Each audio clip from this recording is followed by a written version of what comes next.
Hello everyone, welcome to X Chapter Channel and my first episode filming outside in a long time. So today's topic is things that irritated me and which irritate most foreigners when they first come to Japan, but that I've actually come to appreciate.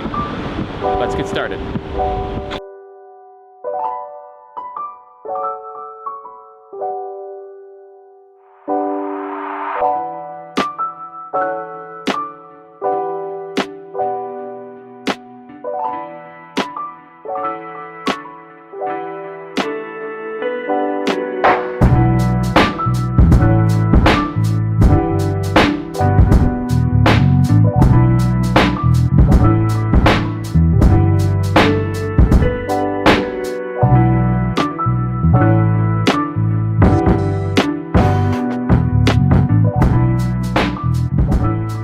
Now, please keep in mind that this is just my opinion and that some of these on the list might be things that are still irritating to foreigners who have moved to Japan, or may in fact be annoying to some Japanese themselves. In fact, I'm sure some of them are.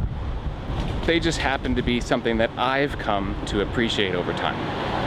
And the first one is Japanese celebrities eating things on television.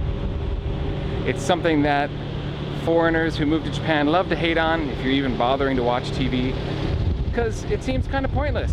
You can't smell the food, you can't taste the food, and usually the only thing that the celebrities have to say is oishii or umai, which is delicious and yummy, respectively. So if you start watching TV when you first arrive to Japan, those are probably the first two words you're going to learn. So why have I come to appreciate it? Well, it's because I've ultimately learned quite a bit about Japanese culture from them. Sure, you might learn oishi and umai at first, but as your Japanese improves, you'll get to understand that there's a couple of things you can actually learn from those shows. The first thing you can learn is how strong regional pride is in Japan and how important it is for a sense of identity depending on where you come from. Because a lot of what is featured on these TV programs that the celebrities eat are going to be locally sourced ingredients or locally modified Japanese specialities that are actually quite interesting when you get down to it. You get to learn where certain types of food comes from, or what areas of Japan are known for certain types of cuisine, or how this particular part of Japan has taken a common Japanese favorite and changed it to some sort of new local style. And as someone who really likes food and is a bit of a foodie, that does interest me, and I like to learn that sort of thing. The second thing that you can learn from these shows is what is truly seasonal and what is best at a certain time of year. And really, in Japan, they still put a premium on these ideas. They take great care to observe what season it is, what is good at that time of year, and that's usually what's being featured on those shows. And it really is something that is useful if you're really into food and you like food like I do. Now, if you just want to get some processed food from the convenience and this really isn't your thing, then you probably won't come to appreciate it in this manner. But for me, I really like learning those things. My actual favorite example of this was a show where they had celebrities come on and they were confronted with this smorgasbord, this whole buffet of ingredients. And the celebrities would choose an ingredient that they thought was in season, and they would prepare that ingredient for them. And then there would be a reveal. Is this ingredient actually in season right now? And if it is, then they get to stay in the game. If it wasn't, then they would be removed and they're not in the game any longer. And this, as I said, is something that the Japanese take very seriously, the seasonality of ingredients. I mean, there's a day in July when it's the best day of the entire year to eat eel, for example. And I don't know if I really buy that. But I do understand that there's certain fish that are on a spawning run, which makes them more delicious during this particular 2 or 3 week set out of the year. So generally speaking, I have learned a lot about Japanese cuisine and Japanese thinking from these shows. And that actually leads me to my next point. The second thing that I've actually grown to appreciate that irritated me in the beginning is the Japanese telling me all the time that Japan has 4 seasons. My initial reaction to this phrase was, well, whoop-de-doo, so does Wisconsin. But over time I came to appreciate that, well, actually it's referring to the Japanese observation of the seasons. And it's something that's really done much more carefully here than it is in the States. We kind of give a nod to the fall by having Thanksgiving dinner, and I don't know, are hot dogs really in season in summer? I'm not sure about that. But it really is an important thing in Japan. The activities, the events, the food, everything that becomes important when it's the month of September or the month of August. One of my favorite native holidays here is the Tsukimi, which is moon viewing, which traditionally was just view the moon in September, eat some specific delicacies, and write poetry.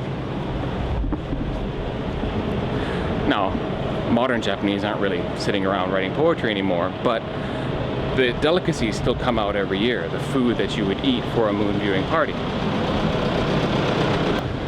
And speaking of modern Japanese, this last thing that irritates most people when they come to Japan, but I've actually come to appreciate, is definitely a slice of modern Japanese culture, and it's one that foreigners love to hate. In fact, as soon as I mention it, many of you are probably going to think, how in the world do you appreciate that? I am talking about pachinko. Yes, I have played pachinko. I actually played for a few months, probably actually a little bit over a year, and keep in mind, I've never been really much of a gambler, except maybe a poker night here and there. I'm a bit of a contrarian, and everyone was always hating on pachinko so much. I thought, well, maybe I should just go and try it and see if it's really worth hating. I mean, it is a part of modern Japanese culture. It's everywhere, in the deepest countryside and in the middle of the city. And I thought, why not? I should give it a try. How bad could it actually be?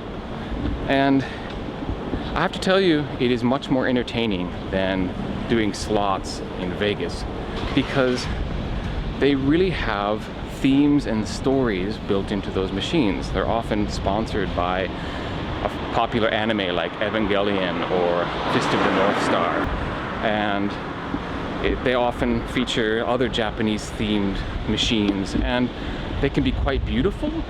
And because when you get 2 numbers on your way to getting 3 to win, it sends you in what's called a reach. And a richi is a story that kicks off, and as you watch the story, details will change from time to time, and those are hints and clues as to how hot or cold the reach is, how likely you are to win or not. And so the pachinko machine makers have become masters at being able to ramp up the tension and keeping your attention on the machine as you play, which is way more interesting than those horrible slot machines that have a random Egyptian theme or Chinese theme, and it's just numbers until you win. That's really boring. I know pachinko isn't for everyone, but it wasn't as boring as that. But wait, you cry! What about the horrible smoky environments and the incredible noise and all that terrible neon? Well, it's true that those things exist. But even in the short time that I played, I witnessed things changing. For example, some parlors were putting in non-smoking sections. Some parlors actually went smoke-free and had smoking areas that you had to go into, like a smoking booth. The machine makers have now changed things so you can adjust the volume on your machine so they're not as ridiculously loud anymore. And I always wear earplugs anyways.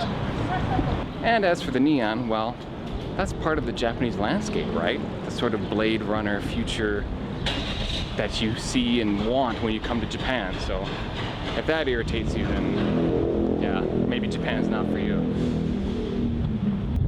Now don't get me wrong, it's not only foreigners who hate on pachinko. I mean, the whole reason why I played for a short time and then quit was because my wife said, no, you're not playing pachinko anymore. So that ended that. So it doesn't exactly have the greatest image in the eyes of all Japanese either. But as I said, it's decidedly a part of modern Japanese culture. So what do you think? What irritated you when you first came to Japan that you came to appreciate over time? Or comment on the ones that I mentioned. Agree or disagree? Let me know in the comments below.